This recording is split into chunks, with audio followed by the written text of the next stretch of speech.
Children, we have learned about the classification of animals on the basis of their habitat, eating habits, and breathing organs.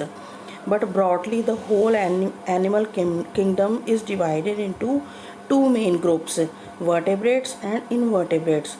The animals with the backbone are called vertebrates. These are found in oceans, rivers, mountains, and even deserts. This group can be further divided into smaller groups by their characteristics. They are fishes, amphibians, reptiles, birds, and mammals. And the second is invertebrates. Animals without backbone are called invertebrates. About 90% of animal kingdom are invertebrates. They are found in lakes, oceans, and on land. Insects, worms, ants, snail, etc. are invertebrates. Children, let us study about these groups of animals. First of all, we will talk about insects. Honeybees, ants, butterfly, dragonfly, mosquitoes, all are insects. Insects are the six-legged creatures. They have two pairs of wings.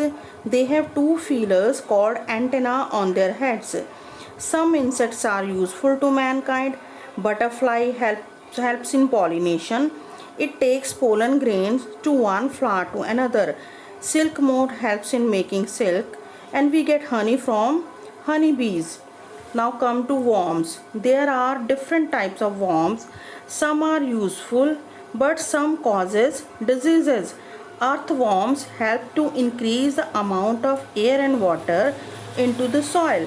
It breaks organic matter like leaves and grass and increases the fertility of the soil.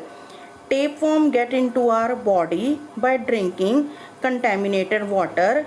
They can block our intestine and stop them working normally. Children, you must have seen fishes in aquarium. Fishes have streamlined bodies to cut the water, which help them to swim in water easily.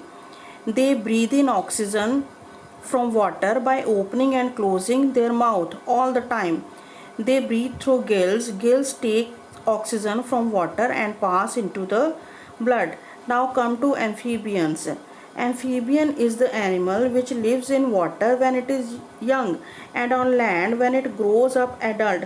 Amphibians lay eggs in water. When the eggs are hatched, babies are born. They look like fishes and breathe through gills like fishes. But when they grow up, the gills disappear and they develop lungs and come on land to live and breathe through lungs. These are toads, frogs, salamander, etc. Now come to reptiles. You must have seen lizards crawling on the walls. Lizards, snakes, all are reptiles. These are crawling creatures. Some have limbs like lizards. Some are without limbs like snakes. Snakes have scales or plates on the lower surface of their bodies which are attached to muscles and ribs. Snakes move with the help of these plates. So children, come to birds. There are 10,000 different types of birds living all around the world. They eat different types of food depending upon the type of beaks and claws they have. Eagle, vulture, they have strong beaks and claws to catch their prey and eat meat. Some birds make beautiful nests like tailor birds and weaver bird. Parrot, peacock, hummingbird, vulture, ostrich are the examples of birds. Now come to mammals. Dogs, cats, human, cow, elephants, all are mammals. All mammals give birth to their young ones. Mammals have hair on their bodies. Mammals babies drink milk from their mother as their first food. Mammals body temperature is always constant. So children, this is all about chapter number 4, varying lifestyles in animals. Thank you very much.